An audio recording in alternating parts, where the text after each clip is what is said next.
আসসালামু আলাইকুম ওয়া রাহমাতুল্লাহ। সুধী দর্শক, দেশের প্রধান প্রধান দৈনিক পত্রিকার শিরোনামে উঠে আসা শীর্ষ সংবাদগুলো নিয়ে হাজির হলাম আপনাদের সামনে। আশা করি সাথেই থাকবেন। শুরুতেই আন্তর্জাতিক খবরে থাকছে ইরান ইসরায়েলের যুদ্ধের খবর। ইরান ইসরায়েল সংঘাত, পাল্টাপাল্টি হামলার তীব্রতা বাড়ল।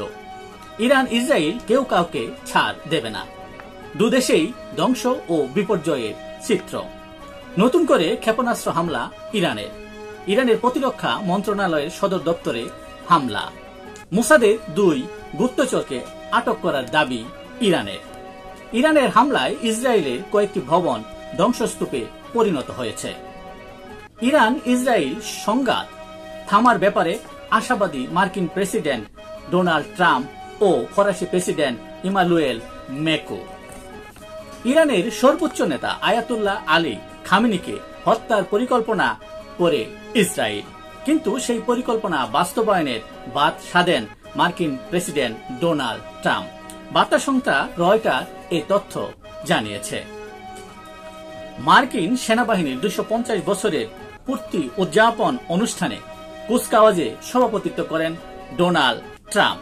এই সময় তিনি মার্কিন সেনাবাহিনীকে বিশ্বের শ্রেষ্ঠ, সবচেয়ে ভয়ঙ্কর ও সাহসী বাহিনী বলে প্রশংসা করেন। ইরানে ইসরায়েলের আকস্মিক হামলা, যুদ্ধ না সরকার পরিবর্তন? ইসরায়েল কি এক গড়ে হচ্ছে? এই নিয়ে বিশ্বজুড়ে চলছে চুল চেরা বিশ্লেষণ। দেশের প্রধান প্রধান দৈনিক পত্রিকার শিরোনামে স্থান করে নেওয়া দেশীয় সংবাদগুলোর মধ্যে থাকছে আইটিভি নিউজকে দেওয়া এক সাক্ষাৎকারে অন্তর্বর্তী সরকারের প্রধান উপদেষ্টা ডক্টর মোহাম্মদ ইউনূস বলেছেন, টিউলিপের উচিত দেশে ফিরে আদালতের মুখোমুখি হওয়া। ফের টিউলিপকে তলব দুদকের, 5 ঠিকানায় গেল চিঠি। আগামীকাল শুরু 30 দলের দ্বিতীয় ধাপে সংলাপ। জুলাই সনদ চূড়ান্ত করতে চায় ঐকমত্য কমিশন।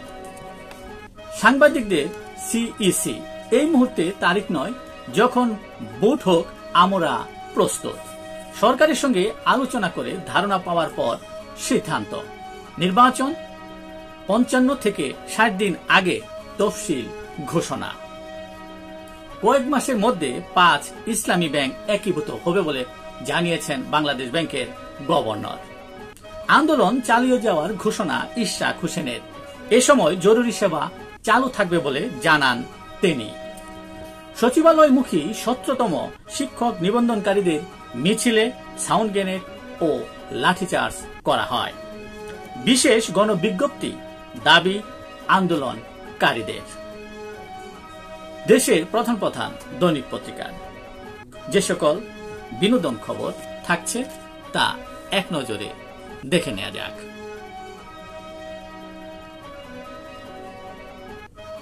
এই ছিল দেশের প্রধান প্রধান দৈনিক পত্রিকার শিরোনামে উঠে আসা শীর্ষ সংবাদ, জানিয়ে এতক্ষণ আপনাদের মাঝে উপস্থিত ছিলাম। আশা করি আপনাদের ভালোই লেগেছে। আজকের মতো এখানেই, আবারও দেখা হবে আগামীকাল ঠিক একইভাবে। সে পর্যন্ত অবশ্যই ভালো থাকবেন, সুস্থ থাকবেন। আসসালামু আলাইকুম ওয়া রাহমাতুল্লাহ।